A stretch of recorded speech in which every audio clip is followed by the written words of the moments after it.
3, 2, 1, valendo. Tudo bem aí, galera, com vocês? Tudo bem, tudo bem. Então, bom dia, gente, bom dia para todo mundo que está aqui com a gente presencialmente, para quem está assistindo a gente depois pela transmissão do YouTube, para quem está online aí. A gente está começando esse painel, que é mais um da trilha que está acontecendo aqui no Blockchain Rio, dos painéis do Rio Digital Arts Festival.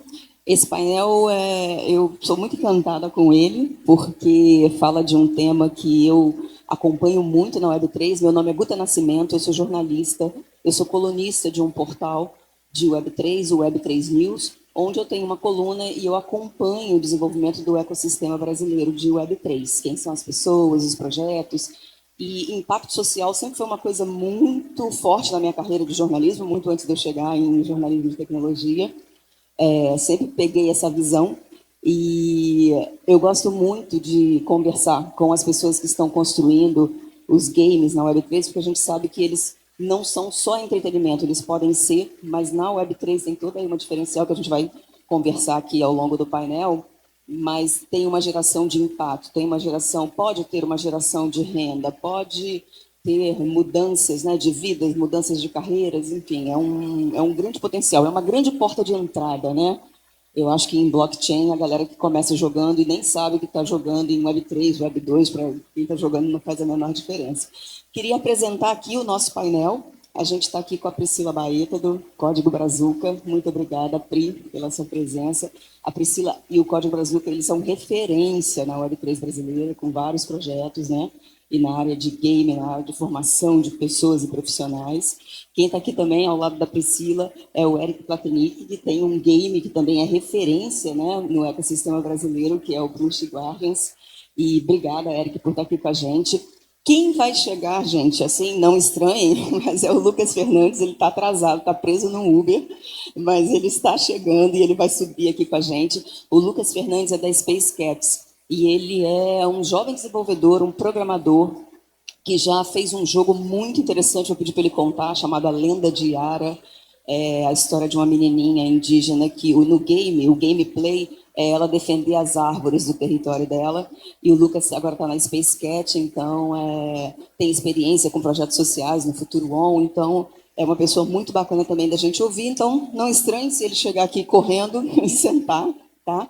E infelizmente quem não pôde estar aqui com a gente, estava previsto no painel aí na programação, é o Alan Galeiro, do Cursed Stone. O Alan também é uma referência no cenário de games Web3 aqui no Brasil, faz um trabalho social fantástico, né? Sempre uma pessoa que colabora muito nessa troca de ideias do potencial de impacto social.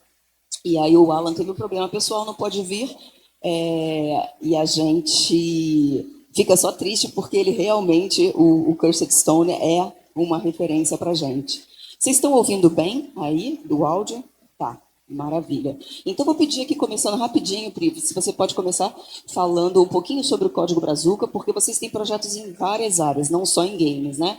Mas também tem uma parte muito relevante de um case muito fantástico de sucesso de vocês na área de games. Quando eu falo sucesso, é esse sucesso de impacto social, né? Então, se puder se apresentar. Não, obrigada, Guta. Obrigada a todos que estão aqui assistindo e os que posteriormente vão assistir esse vídeo gravado no YouTube. Eu sou Priscila Baeta, CEO do Código Brazuca e do Node Hub, sendo que o Código Brazuca é dono do Node Hub. E eu vou explicar um pouco a história do Código Brazuca, que o CEO é o Tony Garcia, ou Antônio Marcelo, mas lá fora ele só é conhecido como Tony Garcia. Vou explicar direto a parte da The Sandbox, que no primeiro Blockchain Rio, a gente deu a louca, se juntou com a Play for Change, que são muito amigos nossos também, e eles têm um projeto muito grande de impacto social com jogando jogos. Eles ensinam as crianças e as pessoas a jogarem os jogos para conseguir ganhar dinheiro. E isso é uma coisa muito legal da Web3, que ela te permite você se divertir e ganhar dinheiro. Então, os jogos não precisam ser só financiamento para pro player, que é como acontece na indústria tradicional Web2, né, que são os esportes.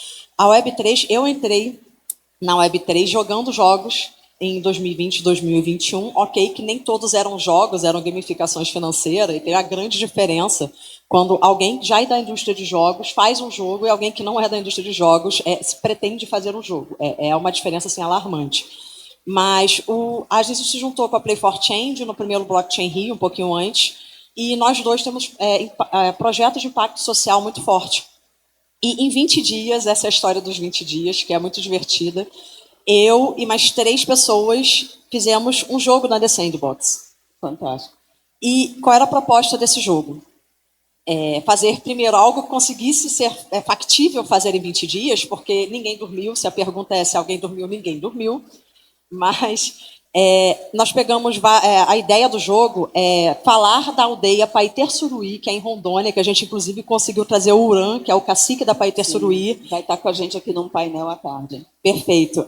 Nós fizemos um jogo falando da religião deles, do histórico, do folclore brasileiro, e é um jogo mesmo, com diversas pontos turísticos do Rio de Janeiro para o pessoal associar não só ao turismo, quanto o folclore brasileiro, que é muito rico e ninguém fala. Todo mundo fala mitologia nórdica, grega, mas é o folclore brasileiro, que a galera não se permite saber, né?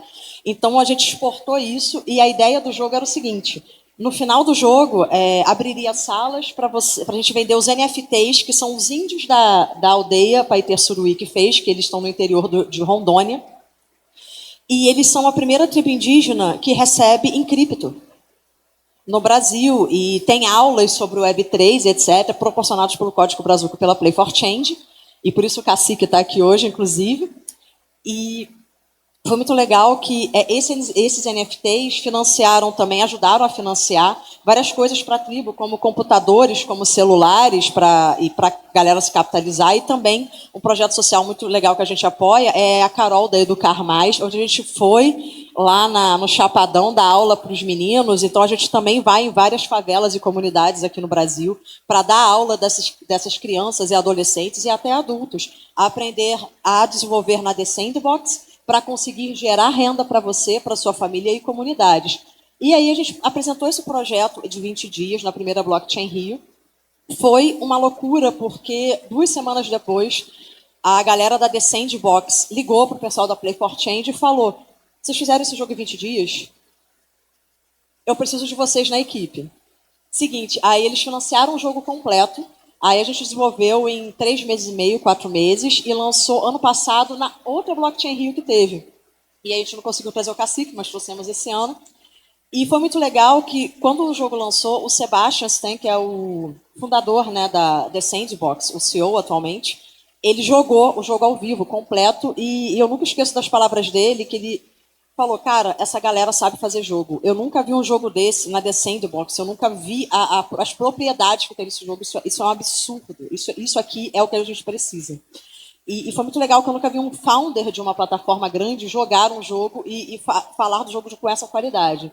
E o legal, o desdobramento desse projeto foi a parte de informática que a gente colocou na tribo, junto com a Play for Change, a parte de informática que a gente ajuda a Carol a Educar Mais também, dando aula para as pessoas, e o Código Brazuca também cria e forma desenvolvedores de situação de risco ou vulnerabilidade social. O que nós fazemos? Ano passado, nós também formamos desenvolvedores para o Drex, que foi em Solidity, onde nenhum deles só tinha ensino básico. Eles não sabiam programar, não sabiam nada. E a gente começou com lojas de programação, etc., e formamos em 7 meses, e todos eles foram empregados antes mesmo do fim do curso. Todos não, porque tinha 3 ainda em escola, mas dos 15 formados, 12 foram empregados antes mesmo do curso terminar, né?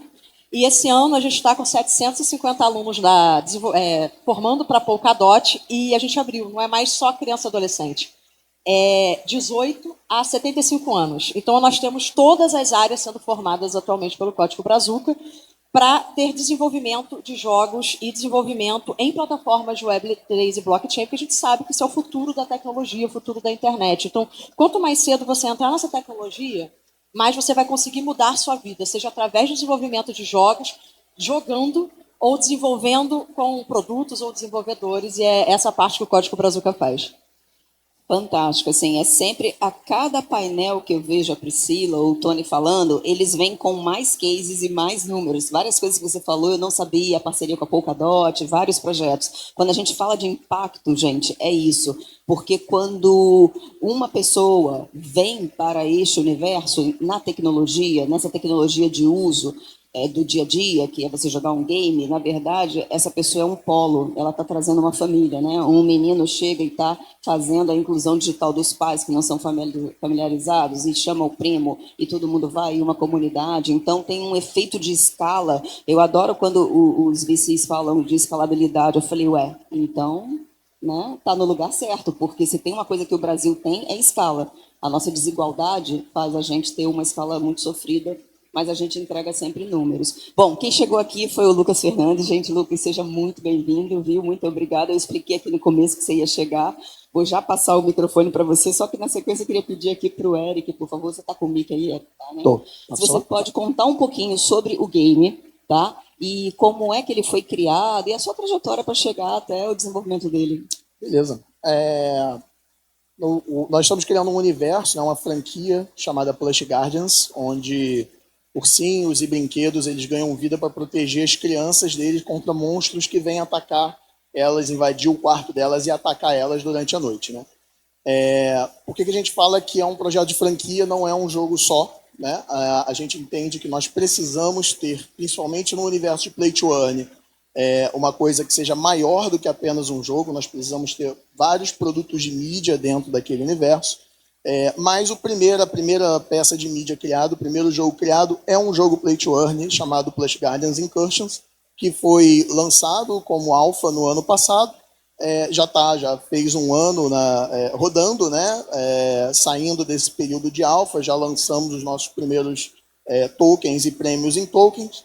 Ele tem uma lógica de funcionamento de um jogo Play to Earn. Então as pessoas jogam o jogo e recebem, em troca daquilo, tokens que elas podem utilizar. Existe uma série de tokens, tem todo um sistema de economia interno e externo envolvido no jogo. Mas o mais importante é a construção da franquia disso, né? A nossa proposta em relação à nossa abordagem com o Play to Earn é uma abordagem crítica. A gente entende que o Play to Earn ele tem muito potencial de distribuição de renda, de atração de público para a Web3, mas ele também tem uma possibilidade de causar danos, né? Como a gente viu acontecer com muitos jogos que se tornam bolhas, né? Onde as pessoas investem e algumas pessoas acabam perdendo naquele processo, né? Então, com essa análise crítica que a gente faz em cima do Play to Earn, como é possível ter um Play to Earn que não seja uma bolha, que não seja apenas especulativo, né? E aí a nossa solução para isso, nossa proposta de solução disso é uma construção de franquia. Ele tem que ir além do Play to Earn. Você não pode ter só um jogo de Web3 Play to Earn. Você tem que construir uma coisa que vá além disso. Um case, né, um dos cases mais famosos, a gente tem o Axie Infinity. O que eu costumo dizer é o seguinte: com o sucesso que o Axie Infinity teve, que eles não esperavam que tivessem esse sucesso, com o sucesso que eles tiveram, era para a gente estar vendo um filme do Axie Infinity no cinema, igual a gente vê o filme do Angry Birds, né? A gente está numa época em que jogos estão virando grandes peças de mídia, estão virando grandes franquias. Last of Us, Halo, você tem uma série de produtos que derivam dos jogos indo para outros espaços. Você pega o Axie, por exemplo, você vê que ele não foi construído nem com isso em mente. São os próprios bichinhos, né, que tem uma vibe Pokémon na brincadeira, mas ao mesmo tempo ele não tem a diversidade que um Pokémon tem, ele não tem a narrativa, ele não tem uma estrutura de universo, que quando eles perceberam a explosão que eles fizeram, numa segunda fase eles começaram a trazer esse tipo de coisa. Porque eles perceberam que o caminho era expandir por aí. No final da ponta, você quer vender bichinho de pelúcia na ReHap, tá? Então nós construímos a franquia do Plush Guardians voltado para essa ideia, né? Alguma coisa que pudesse ter uma narrativa, pudesse ter um universo, que abriga ali dentro inúmeras histórias possíveis e também inúmeros produtos para que a gente pudesse fazer, né, ter essa variedade, ter essa derivação. Onde o usuário de Web3 entra nessa história sendo parte de uma espécie que é o que a gente acha que vai ser o grande potencial de um Play to Earn real, que é uma espécie de crowdfunding 2.0. Né? No crowdfunding você tem a prática das pessoas viabilizarem um projeto porque elas querem ser consumidoras daquele projeto. Então você apoia um projeto você vai receber aquele produto, você vai poder utilizar aquele produto, consumir aquele produto e receber muitas vezes alguns extras por isso. Só que se aquela franquia cresce, você não acompanha ela. O Play to Earn, o NFT, a Web3, ela traz a possibilidade de você ter um crowdfunding 2.0, onde a expansão daquela franquia, o sucesso daquela franquia, pode trazer outros retornos para as pessoas que apostaram naquela franquia. Então a gente mistura, finalmente, o que é um usuário, o que é um jogador e o que é um parceiro, né, um apoiador, um patrocinador daquele universo, que vai poder no futuro colher os louros disso. A gente tem algo parecido com isso na história? A gente tem muito distante os colecionáveis de forma tradicional. Vamos supor, lançou aqui uma nova boneca, o nome dela é Barbie, ninguém sabe o que é isso, mas você gostou e você está comprando e você não tira da caixa e você guarda e você compra todas as Barbies que saem e de repente isso é uma marca gigante e essa sua boneca que você comprou há 10 anos atrás tem um valor absurdo no mercado, e aí lança um filme que vende bilhões de ingressos, e aí você está tendo aquele ativo ainda mais valorizado pela expansão daquele universo. Só que isso é numa lógica de colecionável físico, cuja distribuição dele fica muito limitada por esse ambiente físico, a quantidade fica pequena, e enquanto aquilo não decola, você é só um maluco que está guardando um monte de Barbie. Né? A Web3 e o NFT trazem a possibilidade da gente fazer uma lógica que isso se profissionalize ou realmente vire uma prática de investimento ativo, real, né? Que você não seja um maluco guardando Barbie, mas que você possa ser considerado um investidor num ativo, um investidor numa franquia, onde você cresce, né, junto com o crescimento, com a expansão daquela franquia. A gente tem lançado hoje 2 jogos, a gente tem um terceiro jogo sendo feito, os jogos estão sendo feitos pela Dumativa, que fez a Lenda do Herói, então é uma produtora nacional, enfim, de mais top que a gente tem no país hoje, uma das maiores, né, com um dos maiores sucessos de público em jogo eletrônico. O jogo do Incursions em si é um jogo de turnos, uma batalha por turnos, até para evitar possíveis hacks. Qualquer outra forma de jogos em tempo real, você tem um risco de hackear isso muito grande. Um shooter, você faz um en-hack, um all-hack com muita facilidade. Mas os outros jogos, as outras mídias, nós temos a produção de quadrinhos, nós temos o roteiro totalmente desenvolvido já para a gente fazer uma série de animação. Então, estamos desenvolvendo a franquia para fazer aporte para torná-la realidade, né? Expandi-la. Fantástico, assim, eu acho que vocês têm um caso único, né? Porque vocês estão com essa visão de franquia que você descreveu aqui super bem, que é absolutamente fantástico. Depois a gente vai falar um pouquinho sobre oportunidades de trabalho nessa área. Por isso, você me empresta aqui o mic. E você, Lucas? O Lucas, gente, eu já contei aqui um pouquinho rapidamente, eu sempre brinco, né? Eu falo que eu apresento de uma forma tosca a Lenda de Yara. Mas vou pedir para você se apresentar, Lucas, falar um pouquinho aí da sua jornada, como é que você se transformou num desenvolvedor de games, do seu game, a Lenda de Yara, e agora na Space Cat. O que é o Space Cat? O que vocês estão fazendo? Beleza. Prazer, pessoal. Meu nome é Lucas. Em primeiro lugar, eu peço um pouquinho de desculpas pelo atraso. A logística é um pouco diferente para quem mora do outro lado da ponte, né? Sempre uma dor de cabeça. Meu nome é Lucas, eu sou líder no estúdio Space Cats, né, um estúdio indie de desenvolvimento de jogos, formado por desenvolvedores de lá de São Gonçalo. A gente desenvolve jogos relacionados a pautas sociais, geralmente, né, jogos que têm o objetivo de entregar alguma mensagem de valor por trás daquela obra geral que a gente constrói. Né. A gente começou a nossa jornada há 2 anos atrás, participando de Game Jams mesmo, né? Game Jams que são hackathons de desenvolvimento de jogos. E nessa primeira hackathon que a gente participou, a gente desenvolveu um jogo chamado A Lenda de Yara, né? Que a Guta sempre costuma comentar sobre. A Lenda de Yara é um joguinho de Game Jam que a gente criou, que conta a história de uma pequena indígena chamada Yara, que protege a sua terra dos lenhadores que tentam destruir a floresta, né? Então é uma paradinha bem arcade mesmo, bem infantil, mas que ali por trás do jogo ele leva uma mensagem para a juventude que joga de uma realidade que acontece no Brasil, né, que é a realidade da invasão de terras indígenas e etc. Esse foi um dos nossos projetos.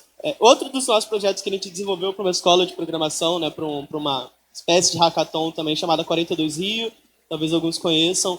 É um jogo que retratava o desastre que aconteceu em Xerém, né? Como é que é o nome dele mesmo, Caio? O rapaz que foi salvando o pessoal?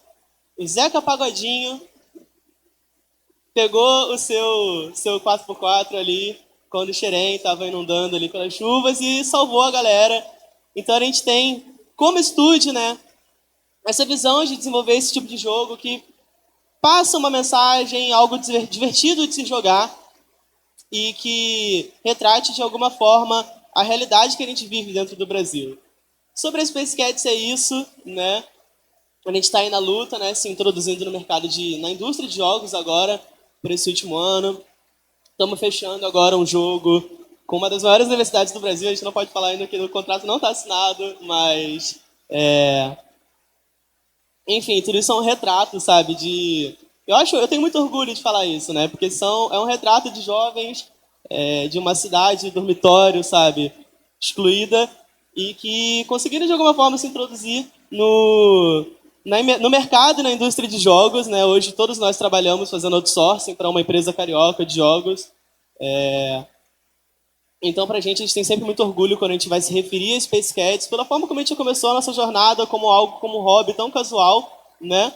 Participando de hackathons e hoje estando introduzidos na indústria de jogos e também continuando com a mensagem que a gente trouxe desde o início, que é produzir esses jogos que levam uma mensagem de valor. Então, é basicamente isso.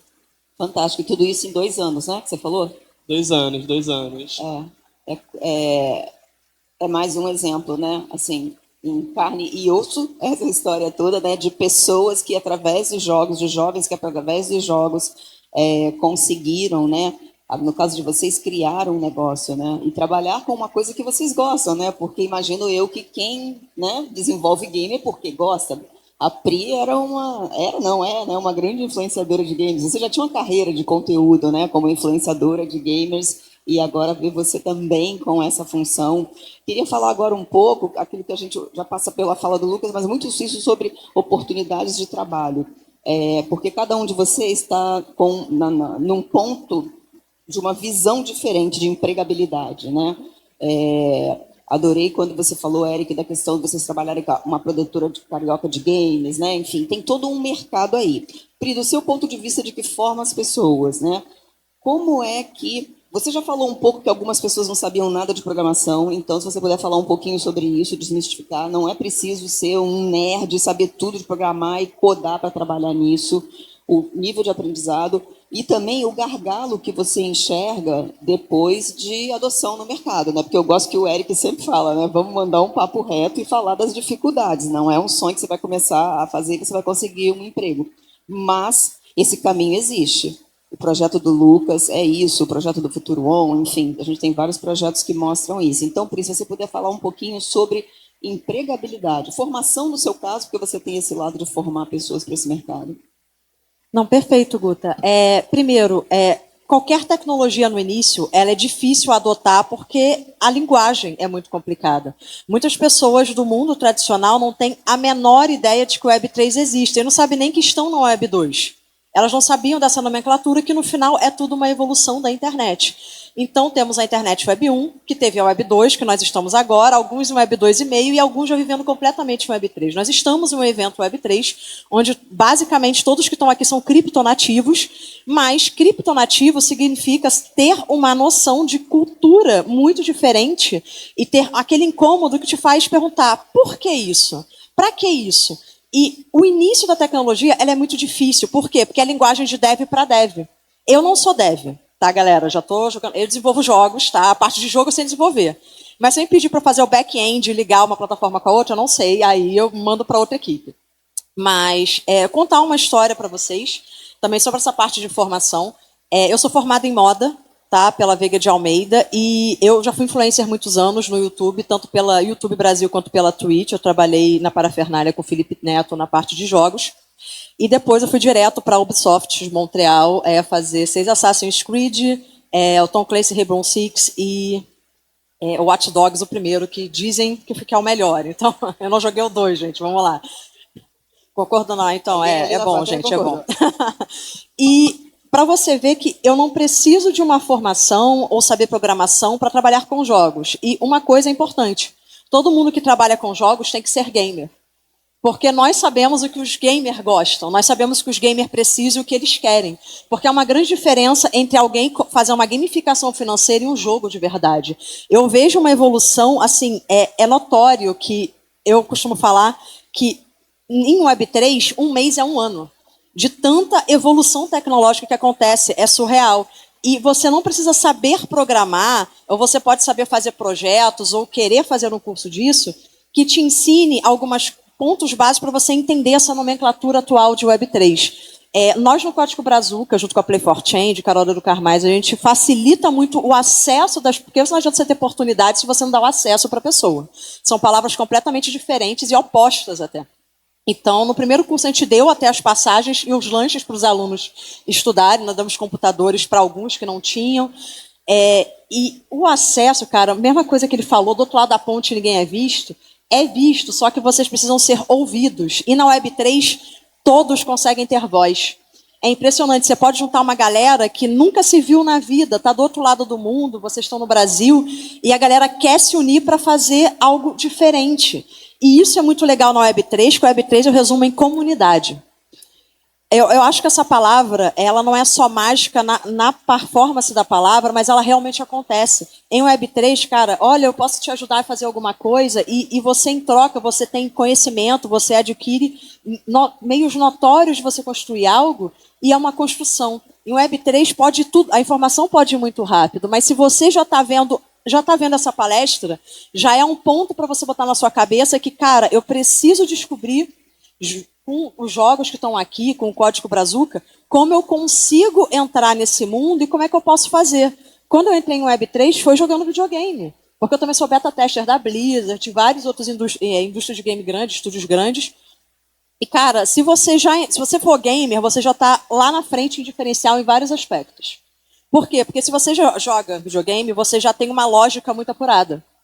E você tem um senso de pertencimento e resultado já muito rápido. Então você já está lá na frente. Eu costumo dizer que eu já estou lá na frente em alguns pontos. Embora pessoas não gamer falar, você está aí jogando 8 horas por dia, o dia inteiro. Não, cara, em Web3, videogame pode ser um trabalho. Você pode fazer com o seu jogo um investimento, exatamente como o Plush Guardians, né, falou.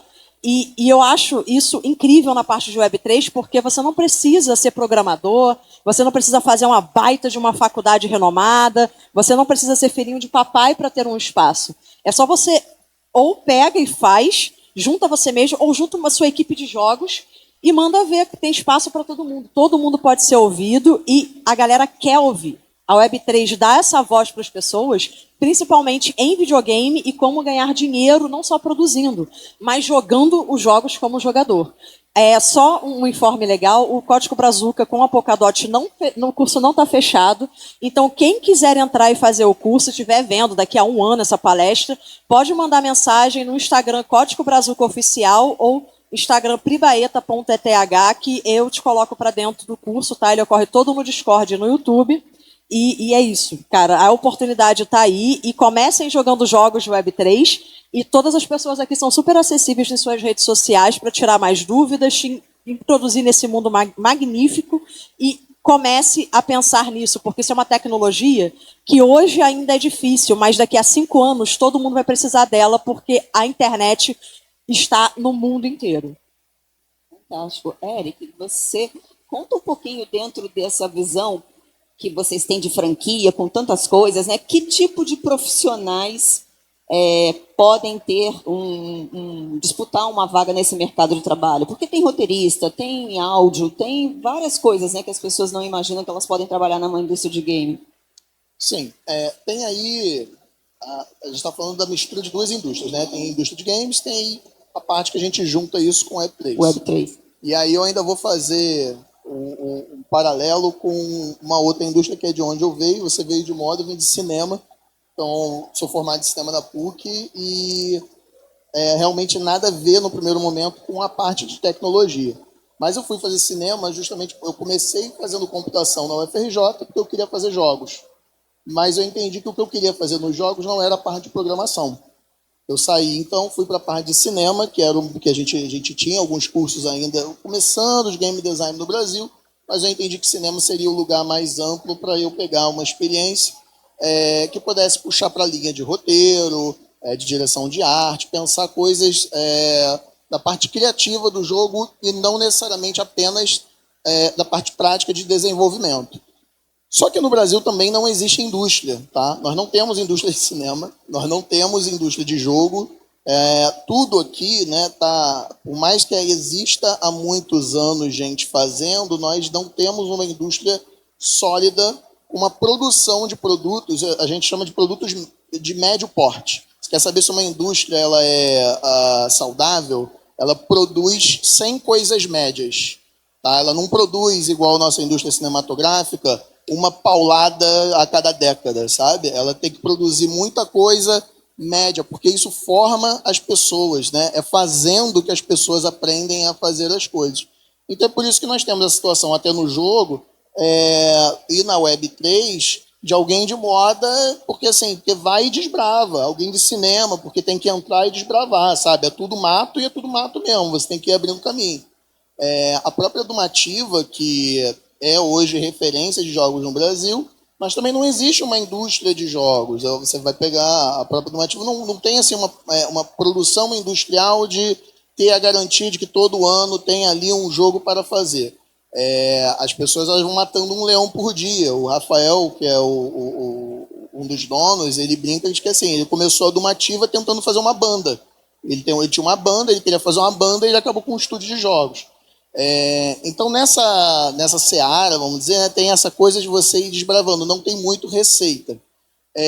O que se precisa na parte, tanto de jogos quanto de Web3, é desenvolvedor. Vamos falar de forma prática. Quero emprego. Tá? Esquece sonho, não sei o que. Quero emprego. A parte mais fácil de você ser empregado é na parte de desenvolvimento, na parte de programação. A brincadeira que eu faço com o cinema se entra todo mundo no cinema querendo ser diretor, vai sair um diretor dali e olhe lá, né? Você não faz filme só com o diretor. Você precisa de uma cacetada de outras pessoas ali fazendo aquilo. A mesma coisa em todos esses produtos que são produtos de mídia que são feitos por um coletivo, né? No caso do jogo, você tem 50% daquilo ali é programação, 50% daquilo ali é a parte de arte. Mas não, o game designer é um cara, 2 caras no máximo, sabe? Então, assim, quero emprego, desenvolvimento. A parte de arte, eu acho que já é um mercado um pouco mais competido, já um pouco mais complicado, né? Mas hoje, por exemplo, um desafio que a Dumativa eu vejo ela enfrentar é o seguinte: ela pega um cara de desenvolvimento, ela forma esse cara na área para jogo, porque raramente você tem um curso de desenvolvimento para jogos, então ela vai formando o cara para jogo. Quando o cara tá pauleira, alguém da indústria do exterior vem e chama esse cara, pagando um salário em dólar que é 5 vezes, 10 vezes o que a Dumativa vai conseguir pagar para ele, e a Dumativa não vai, meu guerreiro, arrebenta, explode, entendeu? Ela tá torcendo pelo cara. Mas para a empresa, a gente sabe que isso é um custo de investimento na formação de um profissional e um desafio, porque você cria uma troca de profissionais ali, né? Uma rotabilidade ali. Mas assim, tem espaço para isso, tem espaço para crescer nisso. Com a pandemia ainda fortificou mais a cultura do trabalho remoto, então você consegue trabalhar para o exterior. Isso para o país, né? Você não está desenvolvendo a indústria nacional, mas você está trazendo uma outra coisa que é fantástica para o país. Você está trazendo dólar para o Brasil. Você está trazendo dólar para o Brasil, esse dólar vai ser gasto aqui. Isso é exportação. Você está exportando mão de obra, só que da melhor forma. Porque o problema é quando você exporta mão de obra, o cara vai lá para o Canadá, o cara fica lá para sempre, formou no Brasil, formou na faculdade pública do Brasil, não julgo quem faz, a pessoa tem que buscar o que é melhor para ela, mas em sentido de projeto de nação é ruim, porque você gastou dinheiro público para formar um cara que é brabo, o cara foi para o Canadá e vai passar a vida lá, né? Quando o cara está aqui trabalhando para fora, ele está trazendo dólar para cá, que está sendo gasto aqui. Então está pagando produtos e negócios, fomentando o desenvolvimento de consumo no Brasil. Isso é bom, isso é bom para o país, né? Então, eu diria que isso, na área de emprego. A gente tem uma carência específica da parte de Web3, que não é nem a parte de programação, que é uma coisa que ninguém sabe fazer. Que é o seguinte, é a parte de marketing, de advertisement mesmo, de falar a linguagem de Web3. Né? A gente tem a equipe de marketing do projeto, tem uma dificuldade na construção ali da comunidade de encontrar pessoas que possa ser tão simples quanto um social media, né? Mas que esteja falando na linguagem da Web3, esteja falando em inglês, que vá falar com a galera e não fique cringe, sabe? E isso é difícil você encontrar porque não tem indústria. A gente penou em algumas coisas nesse sentido, de buscar profissionais para falar a linguagem de Web3, e as pessoas não sabem, e é muito penoso para aprender, né? Às vezes o cara tem 3, 4, 5 outros clientes na área tradicional, e o cara vai ter que fazer uma curva de aprendizagem muito grande para ir para o Web3. Então a gente precisa pensar, se a pessoa tem um conhecimento de Web3 e tem uma tendência para alguma dessas coisas, desses lados, tem espaço para ela. Ela pode ser pensada para fazer esse tipo de coisa. A parte de comunicação na Web3 é muito importante e carece de profissionais também. Ela é uma área um pouco mais frágil do que desenvolvimento. Porque desenvolvimento, o mercado está fraco de Web3 naquele ano no seu país, você consegue trabalhar para o exterior, você muda a área de desenvolvimento, mas existe também muito espaço, acho que nessa área de comunicação, crescente, né? Tem essa necessidade.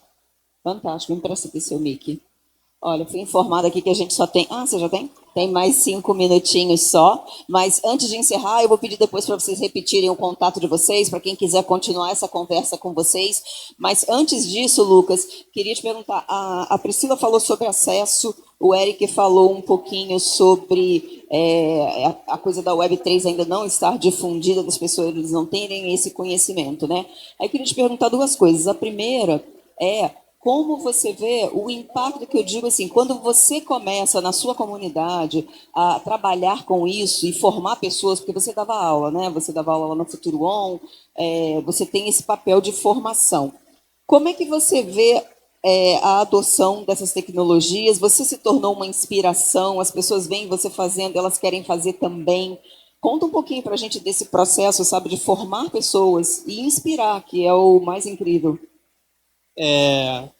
Muito bem dito, eu dei aula na Futuro On, né, é uma comunidade chamada Comunidade da Coruja, né, lá dentro de São Gonçalo, aula de desenvolvimento de games mesmo para os jovens ali da comunidade.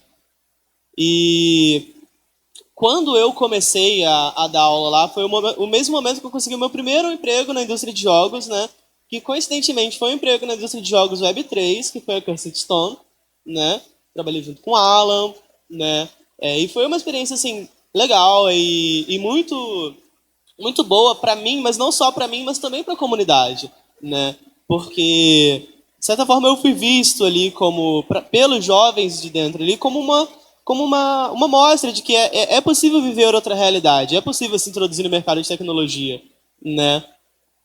Ainda mais agora, a gente costuma dizer muito isso, ainda mais agora que a gente entrou numa era de gamificação, né?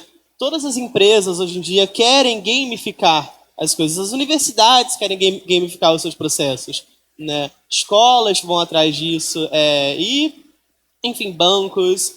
Então, assim, a gente, graças a Deus, nesse momento, a gente está entrando num período muito bom de gamificação no Brasil, né?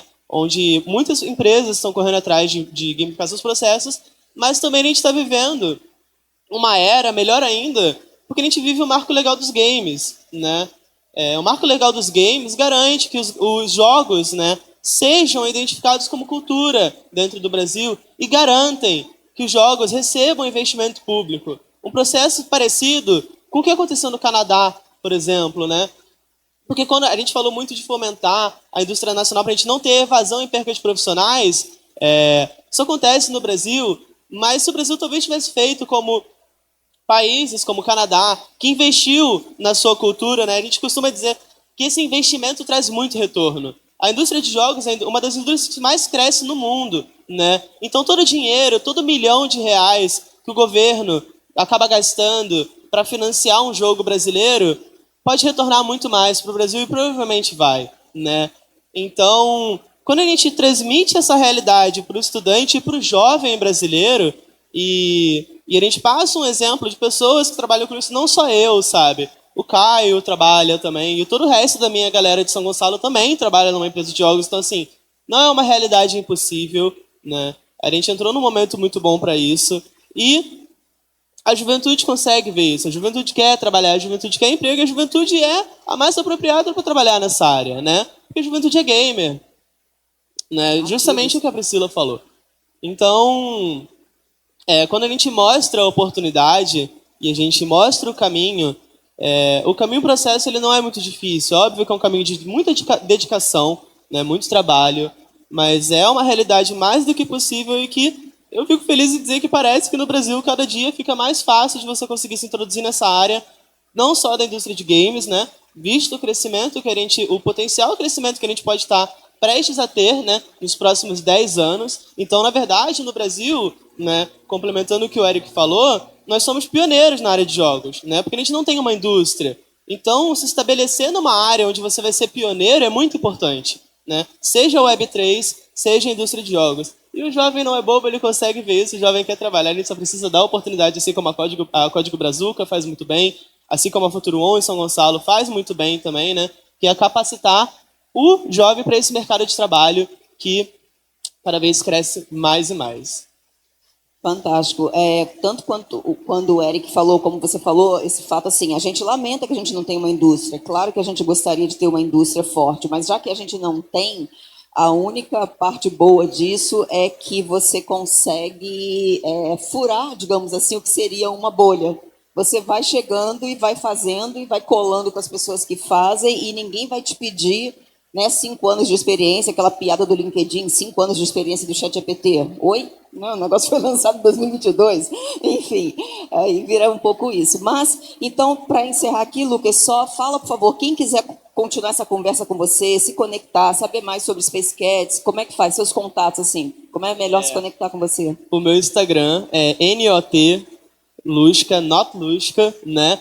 Posso ser encontrado no LinkedIn através de Lucas Fernandes também, ou no Instagram Space Cats, né? Gatos espaciais, tudo junto. Já acha nossas redes, sem mistério, acha a nossa ITIO, e é isso. Fantástico. Obrigada aí, viu, pela sua participação. Eu que agradeço. Pri, quer concluir alguma coisa, divulgar? Como é que as pessoas acessam o Código Brazuca?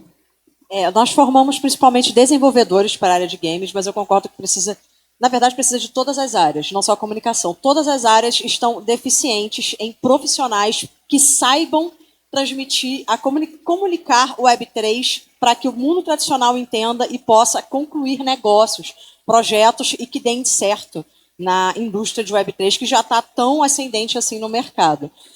Quem quiser entrar no curso, só mandar mensagem lá no Instagram, Código Brazuca Oficial ou pribaeta.eth, mesmos arrobas no Twitter, etc.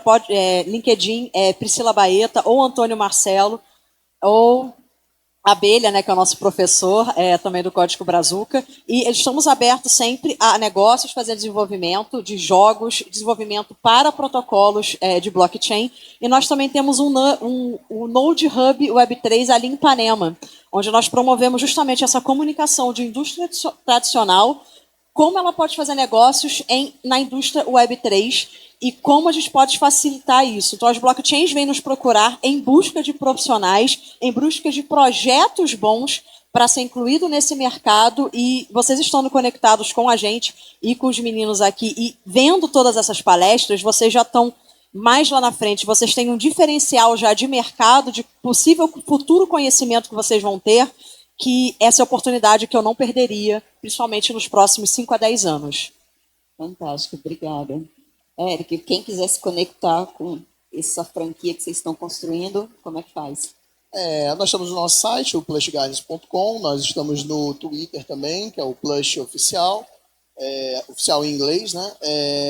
E lá você consegue acessar o nosso Discord, onde, enfim, jogo, né? A galera se junta ali no Discord, então você consegue tirar dúvidas, você consegue acessar a gente, falar com a equipe, falar comigo. O jogo ele é aberto para jogar, ele é de graça. Hoje tem que jogar num computador. A questão de acesso que você falou, a gente está transformando ele em mobile também, que é um dos maiores pedidos da galera. Ninguém mais tem computador hoje em casa, né? Somos dinossauros. E nós estamos distribuindo mesmo a sessão de graça, as pessoas conseguem já ganhar prêmios, brigar pelos leaderboards, participar de campeonatos. Nós estamos fazendo uma distribuição de cerca de R$ 20.000 em prêmios por mês. Então, pago direto em um SDT. Isso não é nem o que passa pelo token. O token você usa para crafting de equipamento, melhorar o teu personagem. Então, você já consegue acessar o jogo, baixar e jogar ele de graça mesmo. E começar a explorar esse universo antes mesmo de pensar em comprar um NFT. Mas tem lá os NFTs também, estão no Marketplace, tem mint de NFT rolando, de blush ainda. E é isso. Fantástico, Obrigado. gente. Muito obrigada para vocês que nos assistiram também, viu? Até a próxima.